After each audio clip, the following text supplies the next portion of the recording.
사도행전 8장 1절부터 8절까지 찾은 줄 알고 저와 함께 한 절씩 교독하겠습니다. 사울은 그가 죽임당함을 마땅히 여기더라. 그날에 예루살렘에 있는 교회에 큰 박해가 있어 사도 외에는 다 유다와 사마리아 모든 땅으로 흩어지니라.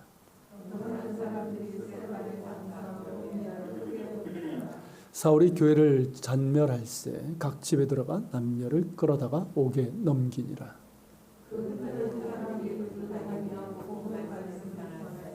빌립이 사마리아 성에 내려가 그리스도를 백성에게 전파하니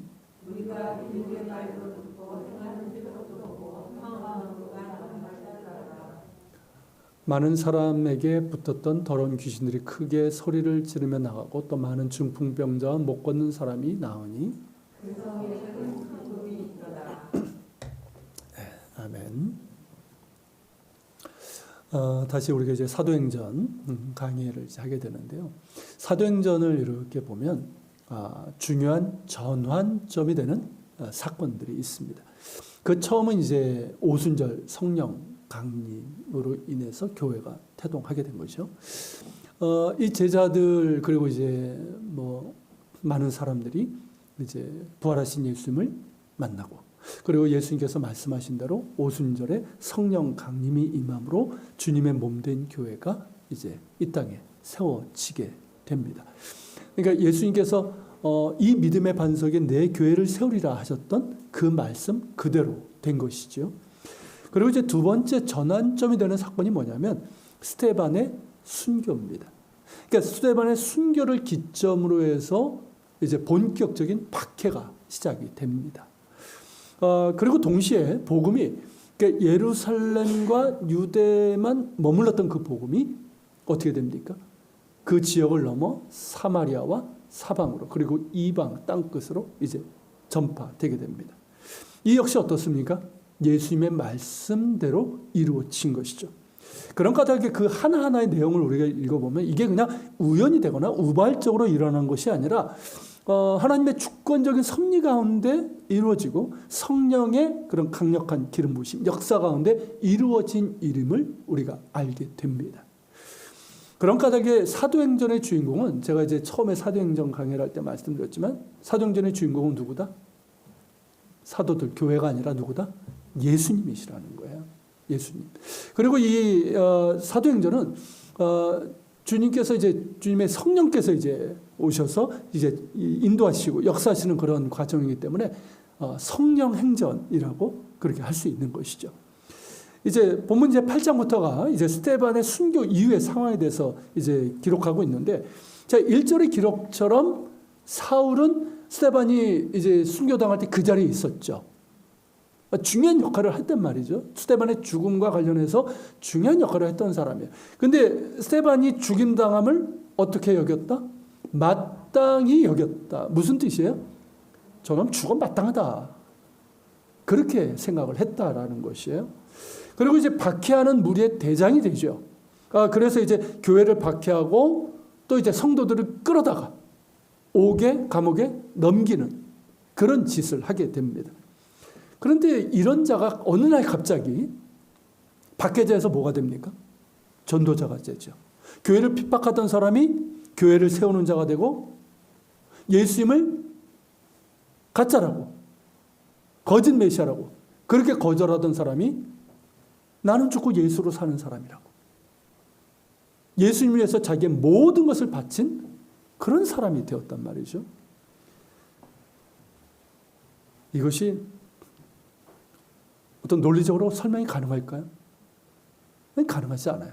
그러니까 사도행전의 기록처럼 그리고 사도 바울이 자기가 직접 고백하는 것처럼 실제로 부활하신 주님을 만났고 온전히 거듭났기에 가능한 일인 것이죠. 이에 대해서는 우리가 이제 좀 더 이제 강의를 하다 보면 이제 자세하게 볼 것이고 지금은 이제 사울 무리의 이 박해로 인해서 예루살렘 교회는 몇몇 사도들을 제외하고는 모든 성도들이 다 흩어져 버리게 됩니다. 표면적으로는 큰 위기죠. 박해로 인해서 교인들이 다 흩어진 상황인 거예요. 그것도 건강하고 부흥하는 교회였는데 말입니다. 그런데 4절에 보면 그 흩어진 사람들이 무엇 합니까? 자, 흩어진 사람들이 뭐예요? 막 숨어가지고 그냥 흩어져가지고 숨어가지고 이렇게 막 그러고 있습니까? 그게 아니라 두루 다니며 복음의 말씀을 전했다는 것이에요. 그냥 박해를 피해서 피신하고 숨은 것이 아니라 두루두루 다니면서 이 복음의 말씀을 전하고 있었다는 것이죠. 정말 감동적이고 우리의 가슴을 좀 뛰게 하고 한편으로 좀 부끄럽게 하는 그런 모습 아닙니까? 보통 이렇게 생각하는 사람들이 있잖아요. 이런 상황이 되면 아니 예수 믿었더니 이렇게 박해당하고 살던 곳에서 떠나는 신세가 되었어? 그러면서 어떤 불평하거나 시험에 들지 않고 오히려 두루다니면서 복음을 전하는 이런 전도자들이 되었다는 것이 말입니다. 정말 우리 가슴을 뜨겁게 하면서도 한편으로 부끄럽게 하는 그런 모습이 아닐 수가 없어요. 그렇게 예루살렘 교회 성도들은 큰 박해로서 흩어졌지만 여러 지역을 두루다니면서 복음을 전하는 전도자들이 되었습니다. 이 사람들은 다 평신도들이에요. 사도들은 남아서 교회를 지켰고 그러니까 다 복음 전도자들이 되었다는 거예요. 놀라운 일이죠. 누가는 그중에서 이 빌립을 소개하고 있습니다. 이 빌립은 예수님의 그 12 제자 중에 하나인 빌립이 아니라 스데반과 함께 그 세워졌던 7 집사 중에 하나입니다. 집사 빌립이에요. 자, 누가가 이제 많은 사람들, 많은 성도들 가운데 특별히 이 집사 빌립에 대해서 이제 소개하고 있는 이유는 뭐냐면 그가 전도했던 대상이 특별한 의미가 있기 때문입니다. 자, 빌립은 어디로 가서 이제 복음을 전합니까? 사마리아로 가죠. 사마리아 성에 가서 이제 복음을 전했고 그 후에는 어디로 갑니까? 남쪽에 있는 가사, 지금의 가자 지구예요. 그쪽으로 가서 이제 누구를 만나게 됩니까? 에티오피아 여왕의 국고를 맡은 관리인 넷이. 그러니까 일종의 사절 다니면서 그러니까 솔로몬 뭐 그때 이제 나중에 이제 말씀을 드리겠지만 솔로몬 시대 때 이제 그 하나님 신앙이 들어가면서 믿게 된 그런 사람인 거예요. 그가 이제 절기 때문에 아마도 초막절일 가능성이 높은데 어쨌든 그때 와서 이제 예배도 드리고 사절 다니니까 그렇게 하고 이제 돌아가던 중이었단 말이죠. 자, 그를 만나서 어떻게 합니까? 복음을 전하죠. 그래서 그가 세례를 받고 그래서 어떻게 됩니까? 아프리카 땅에 복음이 전해지게 됩니다. 그런 중요성으로 인해서 특별히 이제 빌립에 대해서 기록하고 있는데 그런 까닭에 우리는 이제 빌립이 복음을 전하면서 행한 그 표적들 이것보다는 그가 복음을 가지고 복음을 전하러 들어간 이 지역인 사마리아에 초점을 맞출 필요가 있다는 거예요. 자, 사마리아는 뭐 누가복음 강해를 하면서 뭐 몇 차례 말씀드렸고 여러분들이 뭐 대부분 아실 거예요. 제가 뭐 자주 말씀드렸기 때문에. 자, 이 사마리아인들은 어땠습니까? 유대인들. 그러니까 예루살렘과 유다 그리고 이제 갈릴리 이쪽에 이제 유대인들이 살고 있고 그 가운데 사마리아가 있는 건데 이들 유대인들과 사마리아인들은 어땠습니까? 사이가 아주 그냥 원수지간 상극이었죠. 이들은 이제 본래 북왕국 이스라엘 사람들이었는데 아수르에서 멸망당하면서 아수르의 정책이 뭐였습니까? 절반은 강제 이주시고 절반은 외부 사람들, 이방인들을 데려다가 강제 혼인 정책을 폈단 말이죠. 뭐 어쩔 수 없이 이방인들과 결혼하게 되고 그러면서 아수르의 종교, 이방 종교들을 받아들일 수밖에 없어요. 원래 뭐 혼합 종교기도 했지만 그렇게 받아들였단 말이죠. 그렇게 이제 혼혈에다가 그리고 이제 이방 종교까지 받아들인 그런 이제 형태, 그런 사람들이 바로 이제 그 후손들이 사마리아인들이란 말이죠. 그러니까 이러다 보니까 이 남한국 유다 사람들은 나중에 어떻게 될까요? 이 사람들을 유대인으로 취급하지 않았던 거예요. 너희는 이방인들이야. 그렇게 취급하면서 포로 귀환 후에 성전을 재건할 때도 사마리아인들이 참여하기를 원했단 말이죠. 그렇지만 거절하죠. 그리고 이제 이에 대한 안갚음으로 성전 재건을 방해하기도 했습니다. 그 외에도 이제 크고 작은 갈등과 마찰이 이제 있었는데 그 로마 제국 이전에 한 100년 정도 유대인들의 그 독립 왕조가 있었어요. 하스모니안 왕조라고 그러는데 그때는 어땠냐면 이 하스모니안 왕조의 유대인들이죠. 이들이 그 사마리아인들이 사마리아 그 세겜에 가면 그리심산이 있고요. 거기에 이제 나름대로 이제 성전을 지었단 말이에요. 이 성전. 근데 이제 그 성전은 이제 예루살렘에 있는 성전만 이제 인정을 하니까 그걸 파괴시키고 또 사마리아인들은 많이 죽이고 그렇게 억압을 했단 말이죠. 그러니까 이런 관계였단 말이에요. 그러다 보니까 어땠습니까? 사이가 좋을 수가 없는 거예요. 그것이 이제 쌓이고 쌓인 관계죠. 그러다 보니까 이 둘은 이제 유대인들과 사마리아인들은 아예 상종도 하지 않았고, 특별히 유대인들은 갈릴리하고 예루살렘까지 이렇게 가면 직선거리로 하면 산지 따라서 쭉 가면 돼요. 실제로 가면 우리가 산지라고 하지만 그렇게 어려운 길이 아니에요. 우리나라 산하고 달라요. 그런데 그 지름길이 있음에도 불구하고 어떻습니까? 사마리아인들의 땅이니까 삥 둘러가지고 요단강 건너서 삥 둘러가지고 그렇게 갔단 말이죠. 누가복음 9장 52절부터 56절에 보면 예수님께서 그때 이제 예루살렘을 향해 가셨죠. 이제 그 때가 되었기 때문에 그렇게 내려가시던 중에 이제 사마리아 한 마을에 들어가서 좀 거하시길 원했어요. 그래서 이제 제자들이 갔는데 이 사마리아인들이 어떻게 합니까? 예수님이랑이 예루살렘으로 가는 것임을 알고는 거절하죠. 이에 대해서 이제 야고보와 요한이 이제 뭐 화가 나가지고 뭐라고 합니까? 주님, 저들에게 하늘서부터 불을 내려가지고 멸하시는 게 어떻습니까? 그런 말을 해요. 자, 그 정도였단 말이죠. 그 정도로 유대인들과 사마리아 사이가 적대적이었고 유대인들은 사마리아 땅으로 들어가지 않았습니다. 자, 그런데 빌립이 어디로 간 거예요? 사마리아 땅으로 간 거예요. 우리가 이렇게 생각할 수도 있어요. 왜 빌립은 사마리아로 갔을까? 자, 유대인들의 박해가 있을 때 제일 안전한 곳은 어디일까요? 유대인들과 적대적인 곳. 그죠? 마치 이제 다윗이 예전에 사울을 피해서 어디로 갔습니까? 적국인 블레셋 땅으로 갔잖아요. 뭐 그런 비슷한 걸로 생각할 수도 있어요. 물론 이제 정확한 이유는 우리가 알 수가 없습니다. 어쩌면 또 빌립은 이제 헬라파 유대인이에요. 그러니까 이 히브리어를 써도 이제 히브리어가 아람어지만 어쨌든 발음도 틀리고 여러 가지 면에서 좀 이게 그러니까 예루살렘 유대인들, 히브리파 유대인들하고는 좀 다른 느낌이거든요. 그러니까 그래서 사마리아인들이 덜 적대적이었을지도 몰라요. 어쨌든 그렇게 해서 이제 사마리아로 갔는데 그곳에서 복음을 전했습니다. 복음을 전했을 때 어땠습니까? 그를 통해서 놀라운 표적이 함께 나타나게 되면서 이 더러운 귀신 들린 사람들, 귀신이 떠나고 중풍병자들, 그리고 걷지 못하는 사람들이 낫는 일이 일어난 거예요. 이론에서 어떻습니까? 사마리아 성에 큰 기쁨이 임했다는 거예요. 여러분 어떻습니까? 분명히 큰 박해가 있었어요. 그런데 큰 기쁨이 임했다는 거예요.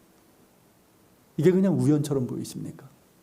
그리고 여러분 사마리아 성은 이 큰 기쁨과는 어울리는 곳이 아니에요. 앞서 말씀드린 것처럼 유대인들에게 멸시의 대상이었고 무시와 차별을 당했습니다. 그리고 하스모니안 왕조 때는 어떻습니까? 굉장히 많은 그런 이제 뭐 사륙도 당하고 뭐 핍박도 당하고 억압이 있었단 말이죠. 그러니까 이 로마가 되어서도 비슷했어요. 그러니까 사마리아 땅은 슬픔의 땅이에요. 그리고 무엇보다도 그들은 참 하나님을 몰랐습니다. 그러니까 뭐 앞서 말씀드린 것처럼 아수르에 의해서 이제 뭐 정복당한 후에 이방 종교들을 받아들였고 뭐 혼합 종교 짬뽕이 돼버린 거예요.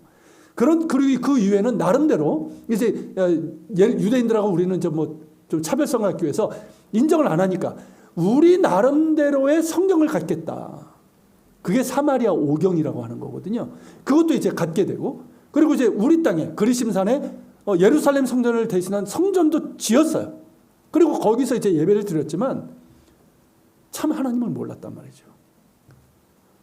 그러니까 뭐 아무리 뭐 세겜에 있는 그 성전이 이게 진짜라고 얘기하지만 어떻습니까? 참 하나님을 모른 채 그냥 종교 행위만 했을 뿐이에요. 그런 그들에게 예수님께서 어떻게 하십니까?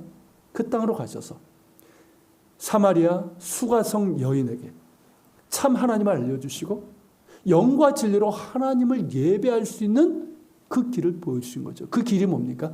예수님이에요.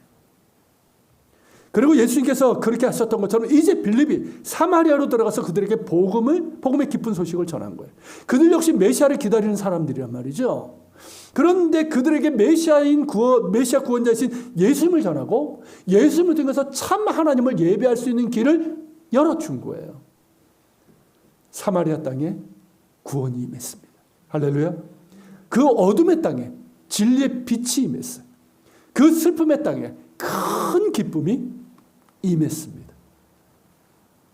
이것을 통해 무엇을 여러분 느끼게 됩니까? 사마리아 사람들을 사랑하시는 하나님의 마음인 거예요. 그 은혜인 거죠. 그리고 이제 무엇보다 중요한 것은 예수님께서 제자들에게 하셨던 말씀 그대로 이루어졌다는 거예요. 자, 사도행전 넘길 수 있도록 해주세요. 자, 사도행전 1.8절인데 읽어볼까요? 오직 성령이 너에게 임하시면 너희가 권능을 받고 예루살렘과 온 유다와 사마리아 땅끝까지 이르러 내 증인이 되리라. 이 말씀 그대로 된 거예요. 자, 만일 박해가 없었다면 어떻게 되었을까요? 당시 예루살렘 교회는요, 건강하고 성령 충만한 교회였습니다.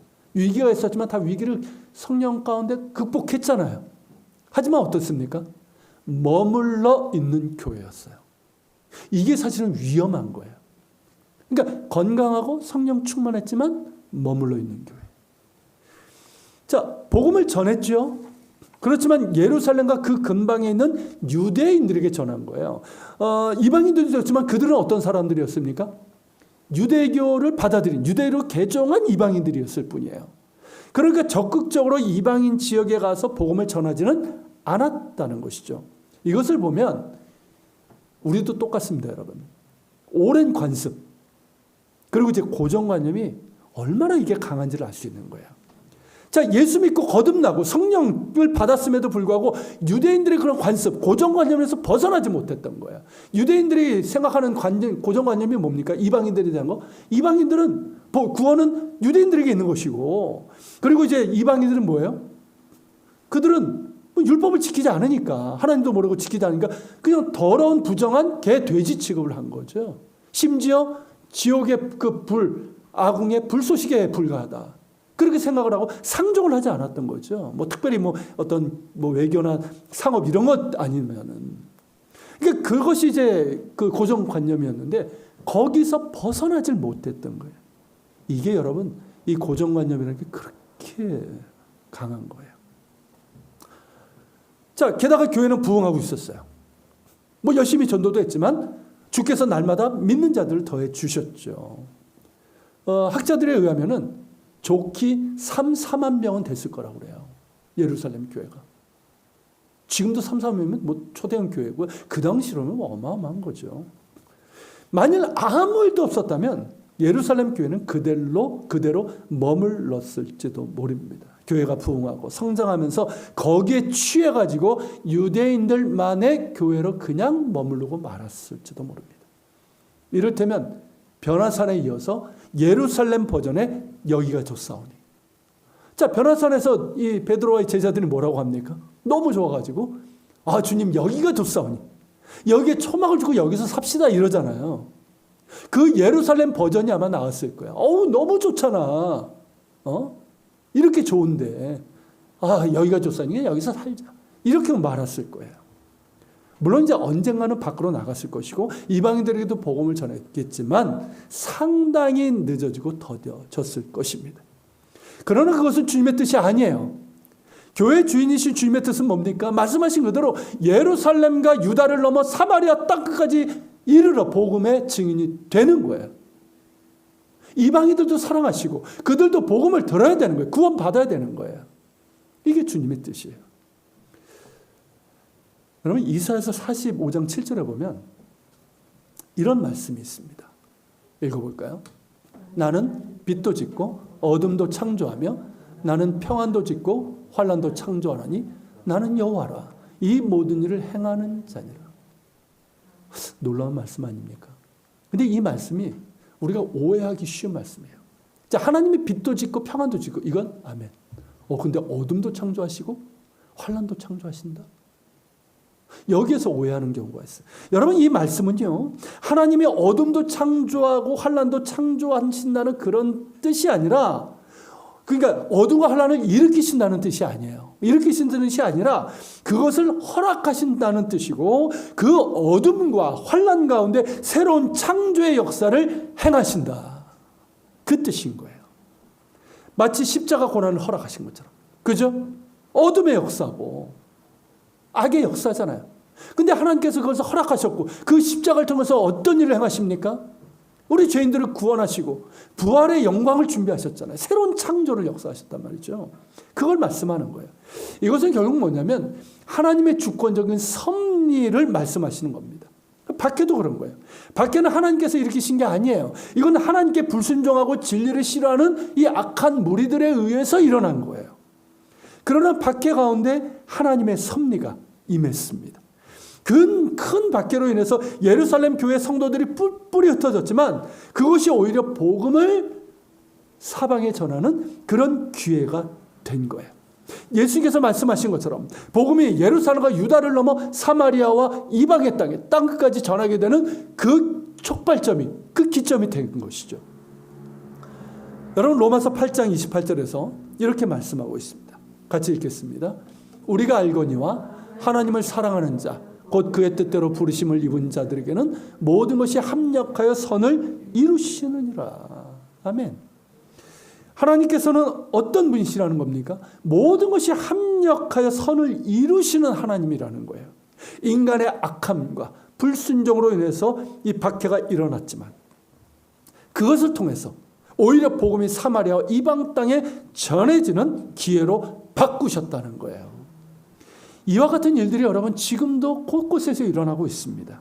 예를 들면 중국인데 19세기에 이제 중국이 이제 이 영국과 아편 전쟁에서 패하잖아요.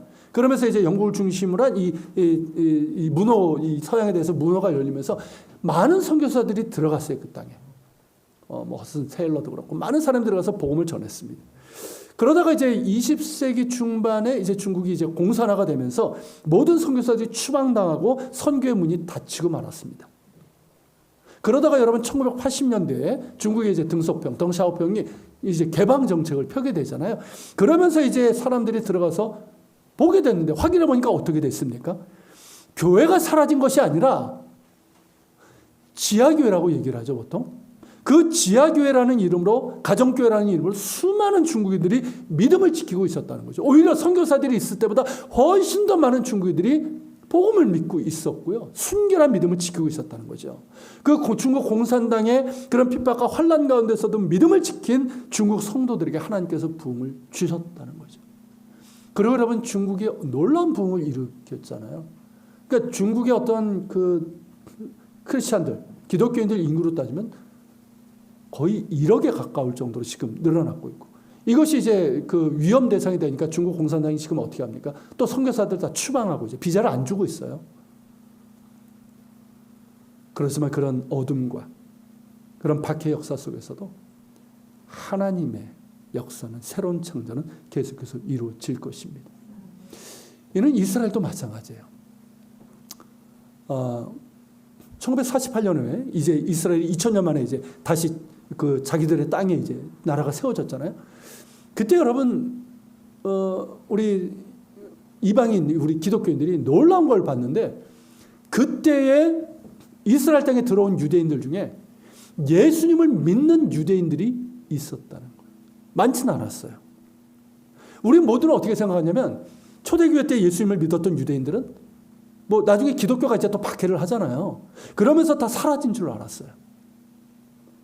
기껏해서 이제 유럽에서 기독교회가 이제 학교 뭐 이제 개종을 강요하니까 억지로 개종한 그런 뭐 유대인들 그 정도만 생각을 했었어요. 근데 그게 아니라 초대교회에서부터 예수님을 영접한 그 믿음의 후손들이 살아남아 있어 존재했던 거예요. 그들이 30여 명 이스라엘 땅으로 들어왔고 그리고 지금까지 여러분 이스라엘 땅에 뭐 유대교도 있고 뭐 여러 가지가 있지만 그 중에서 가장 크게 지금 성장하고 있는 것이 예수님을 믿는 메시아닉 유대인들입니다. 지난 주 중에 제가 이제 선교사님 한 분을 만났어요. 이분 이제 이스라엘에 20년 동안 사역을 했고 지금도 이제 매년 이스라엘 들어가서 또 선교 사역을 하고 있는 분인데 이분 얘기를 들어보니까 저는 이제 떠난 지가 벌써 한 10년 됐잖아요. 근데 이분 얘기를 들어보니까 지금 어떠냐면 그러니까 50대 이상의 기성세대들은 여전히 예수님에 대한 반감, 기독교에 대한 이제 거부감을 갖고 있지만 젊은 세대들은 이게 그만큼 이제 세속화된 건데 이 복음에 대한 거부감이 별로 없다는 거예요. 그리고 여러분 뭐 뉴에이지니 뭐 이런 것에 막 이렇게 사람들이 이제 이끌려 다니잖아요.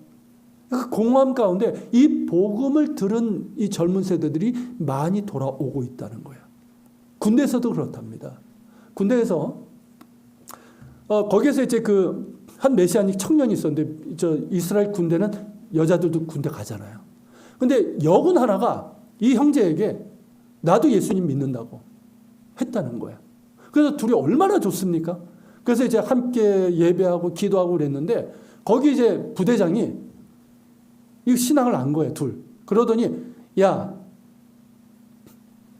시간을 줄 테니까 전체 모임 앞에서 너의 신앙을 한번 얘기해봐. 기회를 준 거예요. 그래서 이 둘이 그러니까 이른바 이제 커밍아웃이죠. 자기 신앙을 다 소개하고 우리가 예수님을 믿는 이유, 그리고 예수님이 우리가 기다려온 메시아 이스라엘 왕님이 분명하다는 이 사실을 전한 거예요. 어떤 일이 벌어졌을까요? 예전 같으면 막 그냥 집어치우라고 막 이거 던지고 아마 그랬을 거예요. 그런데 다 듣더라는 거예요. 그러면서 그들이 이제 가지고 있었던 신약 성경이거든요. 히브리어 성경. 이 성경을 나눠줬는데 다 받았더라고요. 그리고 부족해가지고 더 많은 신약 성경을, 히브리어 신약 성경을 보내달라고 그렇게 요청을 했답니다. 할렐루야. 여러분, 이게 하나님의 일하심이에요. 어둠과 박해 이런 것들이 찾아오지만 그 가운데서 하나님의 주권적인 섭리 가운데 새로운 창조의 역사가 일어나고 있다는 거예요. 모든 것이 합력하게 하셔서 선을 이루시는 하나님이십니다. 그 주권적인 섭리 가운데서 당신의 뜻을 이루어 가시는 거예요. 복음이 전해지게 하시고 택한 백성을 구원하시고 하나님 나라를 이루고 계십니다. 여러분, 우리가 이것을 볼 줄 알아야 돼요. 그러므로 여러분, 빌립이 이 사마리아 전도는 하나님의 주권적인 섭리와 인도하심 가운데 이루어진 거예요.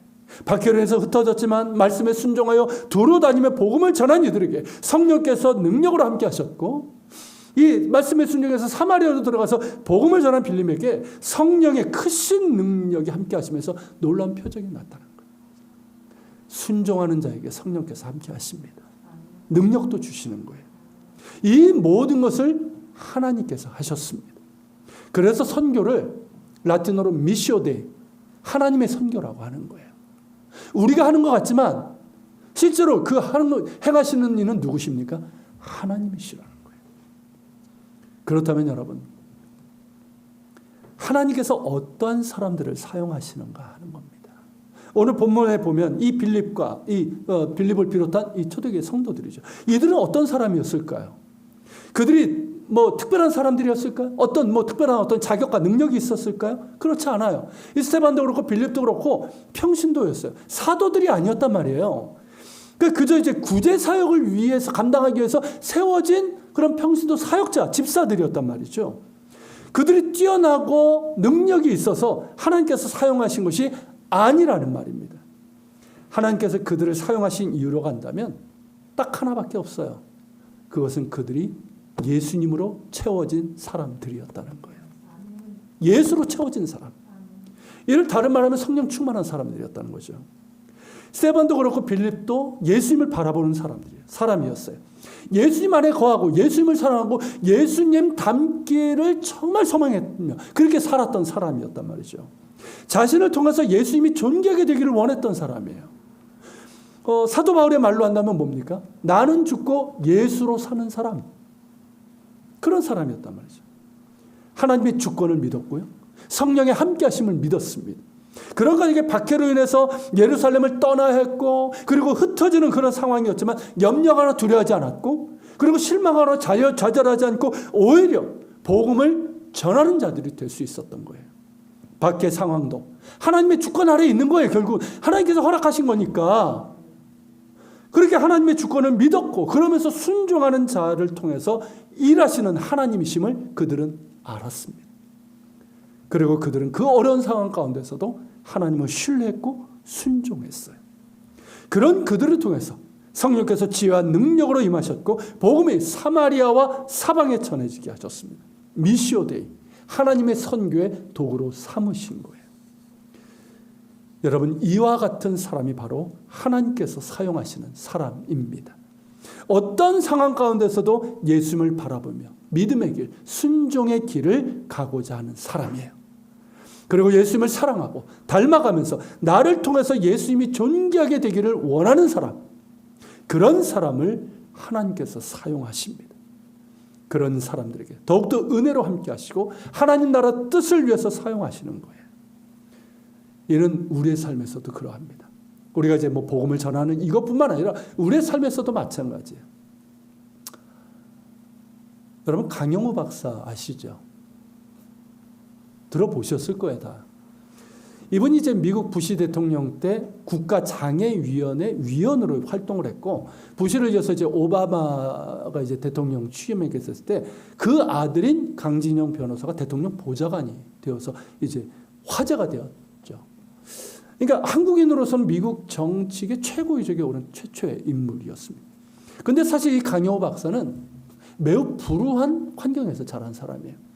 그러니까 어려서 이제 그 후천성 소아 농내장을 알았는데 14살에 이제 축구를 할 때 골키퍼를 했는데 그만 공에 눈이 맞아버린 거예요. 그러면서 시력을 잃고 말았어요. 원래 농내장을 알았는데 시력을 잃어버렸어요. 맹인이 된 거예요. 그런데 이 사고가 얼마 나기 전에 아버지가 돌아가셨고 그 충격으로 해서 어머니도 돌아가셨어요. 그리고 이제 누나가 이제 소녀 가장이었는데 누나가 이제 뭐 혼자 이제 이 동생들을 돌봐야 되니까 그때는 뭐 어땠습니까? 공장에서 일하는 것밖에 없잖아요. 뭐 9시간 근로가 어디 있습니까? 그렇게 일하다가 과로사로 죽었고 말았어요. 그러니까 밑에 있던 동생들 3남매는 어쩔 수 없이 다 흩어질 수밖에 없었던 거예요. 근데 그때 정말 아무런 희망도 없고 도움의 손길도 없는 그때에 이 강영우 박사의 유일한 유산은 뭐였냐면 어머니가 물려준 신앙이었어요. 그러니까 어머니가 그에게 이제 들려줬던 이야기인 것 같은데 강영우 박사가 그 얘기합니다. 그걸 기억했대요. 하나님은 자기 형상에 따라 사람을 지으셨고 나 역시 하나님으로부터 특별한 사명과 목적을 가지고 이 땅에 태어났다는 것을 믿었어요. 그러면서 비록 고아의 맹인이지만 내 생명 이대로 나에게 존귀가 사명을 주셨다라고 그렇게 믿었습니다. 이게 강영우 박사가 살아갈 이유가 되고 소망이 되었던 거예요. 그러니까 아브라함이 하나님을 믿으니 이를 의로 여기셨다고 그랬잖아요. 그것처럼 이 강영우 박사가 하나님을 믿으니 하나님이 그를 친히 인도해 주신 거예요. 그게 그의 삶이었어요. 지금이야 이제 뭐 장애인 권리, 뭐 복지 이런 것들이 이제 그래도 꽤 괜찮아졌지만 당시에는 어떻습니까? 이 맹인으로 살려면 뭐 점쟁이가 되든지 안마사가 되든지 둘 중에 하나밖에 없는 거예요. 하지만 그는 이제 장애인들에 대한 이 사회적 편견, 인식을 깨고 싶었고 그리고 공부를 하고 싶었어요. 학문을 갈망했기 때문에 맹인 학교에 들어가게 됩니다. 그래서 점자를 배우면서 대학을 목표로 공부하게 돼요. 그때 이제 자원봉사자로 왔던 여대생들의 도움을 받았는데 그 중에 한 명이 나중에 이제 결혼하기 위해서 이제 아내가 된 이 석은옥 여사였다고 합니다. 그것도 주의 은혜죠. 자, 이렇게 이제 시각장애인으로서 대학 원서를 냈는데 지금이야 뭐 시각장애인들 대학 들어갈 수 있는 길들이 그렇게 뭐 열렸지만 그때는 계속 겁을 당했어요. 무슨 시각장애인이? 아니, 시험을 어떻게 보려고? 근데 그렇게 거듭해서 포기하지 않고 그런 가운데 결국 연세대 입학을 하게 됐고요. 그러면서 이제 석은옥 여사와 결혼을 하고 우리나라 장애인 최초로 미국으로 유학하게 됩니다. 그래서 피츠버그 대학에서 교육학 박사 학위를 얻게 돼요. 그는 장애인이지만 사람들에게 동정을 구하지 않았습니다. 오히려 뭐라고 그랬냐면 나는 하나님의 축복의 도구다. 내 장애는 축복이다. 늘 이런 말을 했어요. 내 장애는 눈을 보지 못하는 이 장애는 저주가 아니라 축복이다. 그리고 나는 하나님의 축복의 도구다라고 하면서 늘 감사하면서 살았고 언제나 하나님을 신뢰하는 믿음으로 살았습니다. 그가 말하기를 그래요. 자기가 축복의 도구인 이유는 뭐냐면 자기를 통해서 주변의 사람들이 다 복을 받았고 특히 자기 가족들이 그랬다는 거예요. 자, 아내는 자기 때문에 어떻게 됩니까? 장애인하고 사니까 특수교육을 전공하면서 전문가가 됐어요. 그리고 이제 큰아들은 자기 아버지가 이제 앞을 보지 못하니까 아버지 눈을 고쳐주겠다고 의사가 됐어요. 안과 의사가 됐어요. 그리고 둘째 아들은 이제 아버지가 이제 그런 일 하니까 연선물을 써줘야 되잖아요. 그걸 돕다가 글을 잘 쓰는 그렇게 나중에 변호사가 된 거예요. 내 장애는 축복이었다. 나는 하나님의 축복의 도구다. 이런 말 아무나 할 수 있는 것 아닙니다. 강영우 박사가 의지가 강해서 그랬던 것이 아니라 그가 하나님을 신뢰했기 때문이에요. 그 절망적인 상황에서 그는 하나님을 믿었어요. 비록 고하여 맹인이 되었지만 자신을 향한 하나님의 목적과 뜻이 있음을 믿었고 그렇게 주님을 바라보았습니다. 낙심되고 얼마나 힘들었겠어요. 힘들수록 더욱 주님을 바라보았어요. 그리고 겸손히 주님의 인도하심을 구하며 감사하고 순종을 했습니다. 그런 그를 하나님께서 친히 인도하신 것이고 그를 통해서 세계 최강대국 미국의 장애인 정책을 담당하게 하신 거예요. 할렐루야. 우리 개인의 삶도 그렇고 오늘 본문의 말씀을 통해서 우리가 본 것처럼 교회도 마찬가지로 큰 어려움이 찾아올 수 있습니다. 고난, 큰 환난이 찾아올 수 있어요. 정말 힘들고 고통스러운 상황이 이어질 수 있습니다. 지금의 코로나 상황도 쉽지 않은 상황이고요. 하지만 그런 상황, 그 상황 가운데서도 예수님을 바라보고 믿음으로 반응하고 감사로 반응하고 순종으로 반응하는 사람에게는 성령의 함께 하심이 있습니다. 그 힘든 상황 가운데서도 낙심하지 않고 오히려 함께 하시는 주님을 기뻐하면서 나의 모든 것을 하나님의 주권적인 섭리 가운데 있음을 믿으면서 믿음의 눈으로 바라보는 거잖아요. 그렇게 믿음의 눈으로 바라보면서 나를 통해서 주님께서 존귀하게 되기를 바라시는 그런 사람을 하나님께서 사용하십니다. 하나님은 하나님을 사랑하는 자, 곧 그의 뜻대로 부르심을 입은 자들에게는 모든 것이 합력하게 하셔서 선을 이루시는 하나님이십니다. 그래서 초대교회에 일어난 큰 핍박이 큰 기쁨이 되게 하셨듯이 우리에게도 큰 기쁨으로 응답해 주시는 하나님이십니다. 주님을 바라봅시다. 나를 둘러싸고 있는 환경이 아니라 주님을 바라봅시다. 나를 에워싸고 있는 상황을 두려워하는 것이 아니라 오직 하나님만을 두려워하는 우리가 되기를 바랍니다. 좋은 일이 일어나느냐, 어려움이 닥치느냐는 그것은 그렇게 중요한 일이 아닙니다. 중요한 것은 뭐냐면 내가 예수로 사는 거예요. 이게 중요한 거예요. 겸손한 신뢰로 예수님 바라보면서 예수님 닮은 그런 사랑과 순종으로 예수님을 살아낼 수 있다면 어려운 일을 당해도 오히려 하나님의 역사를 우리는 기대할 수 있게 되는 거예요. 오직 주님 바라보며 더욱 주님 사랑하고 나는 죽고 예수로 사는 사람, 나를 통해서 주님이 존귀하게 되기를 원하는 사람, 주님의 약속의 말씀을 붙잡고 믿음과 순종으로 살아갈 수 있는 우리 모두가 될 수 있기를 바랍니다. 같이 기도합시다. 오늘 말씀을 기억하면서 기도합시다. 하나님, 우리 자신을 위해서 기도합시다. 하나님, 우리에게도 뜻하지 않은 어려움, 고난, 환난 이런 것들이 찾아올 수 있습니다. 하나님, 그 모든 것들 하나님의 주권적인 섭리 가운데 있음을 기억하게 하시고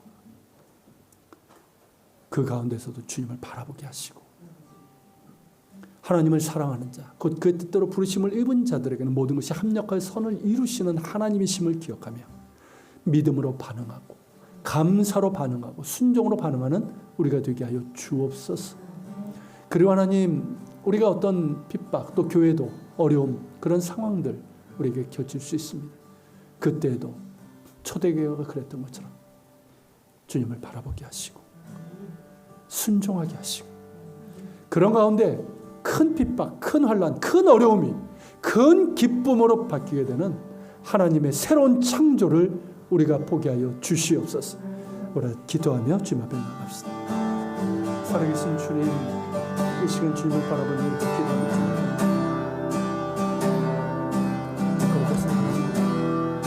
잡아주시고 인도해 주시옵소서. 살아계신 하나님, 우리의 삶의 하나님 어려움, 그런 거 하려고 하나님 찾아올 수가 있습니다. 하나님 그 기도하고자 하는 우리가 정말 우리 주님을 바라보게 하시고 주님을 바라보며 정말 아버지 하나님, 우리가 하나님 그 가운데서 정말 우리 믿음으로 반응하며 감사로 반응하며 하나님 그렇게 살아가는 게 도와주시고, 그래서 하나님, 나의 하나님 모든 나의 고난과 이런 것들이 축복의 도구가 되고 하나님 축복이 될 수 있는 하나님 저희들에게 알려 주시기를 원합니다.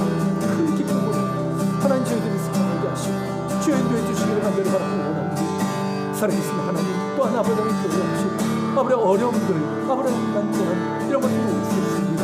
아버지의 그런 가운데서 아버지의 믿음으로 반응하게 하시고 주를 바라보게 하여 주시며, 그렇게 아버지의 주를 바라보고 아버지의 믿음으로 반응하며 주를 사랑하는 그런 자들에게 하나님께서 아버지 사랑하시고 붙으심을 기억하면서 우리가 아버지 하나님 큰 기쁨과 하나님 어려움이 있다면 그것을 아버지 큰 기쁨으로 바꾸시는 주님의 새로운 창조를 우리가 아버지 맛보며 경험할 수 있도록 도와주시기를 원합니다. 어려워서 도와주시고 선교지 하나님 교회, 우리 아버님, 우리 가인의 교회, 우리 삶 가운데 그런 의미를 허락하시고 그런 믿음을 아버지 하나님 그런 아름다운 열매들이 있게 하여 주시기를 원합니다.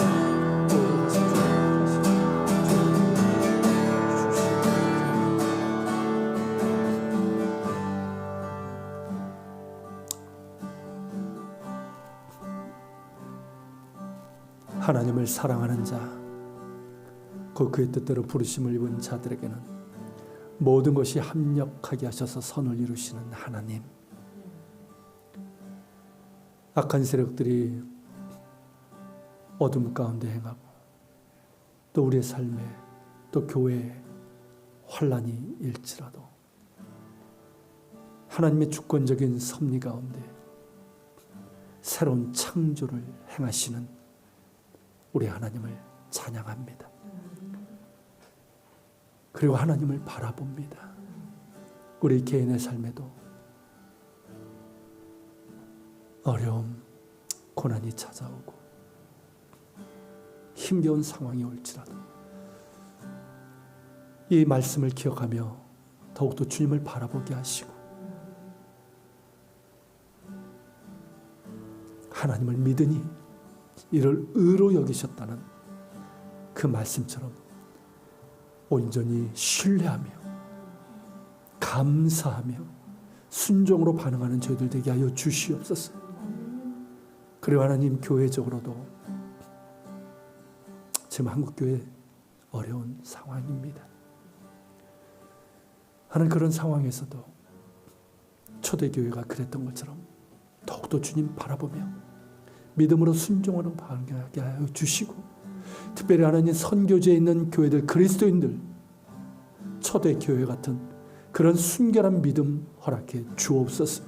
그래서 하나님, 큰 핍박, 큰 환난, 큰 고난, 큰 어려움이 큰 기쁨으로 변화된 것처럼 하나님의 새로운 창조를 맛볼 수 있도록 도와주시옵소서. 주님을 찬양합니다. 감사합니다.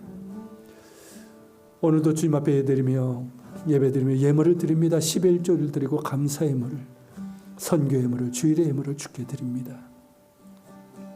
주님 기쁘게 받으시고 흠양하시고 이것이 쓰여지는 것마다 주의 뜻이 이루어지게 하여 주옵소서. 이제는 우리 주 예수 그리스도의 은혜와 아버지 하나님의 그 크신 사랑과 성령님의 감화감동 교통 역사하심이 고난과 역경 가운데서도 새로운 창조를 행하시는 하나님을 바라보며 믿음으로, 감사로, 순종으로 반응하는 가운데 하나님께서 예비하신 큰 기쁨을 누리길 소망하는 우리 모든 지체들 머리 위에, 우리 예안교회와 이 땅에 있는 교회들, 조국 대한민국과 북한 땅, 이스라엘 땅에 세계 곳곳에서 복음을 전하는 선교사들과 박해 지역에 있는 그리스도인들 머리 위에 함께 하시기를 간절히 축원하옵나이다.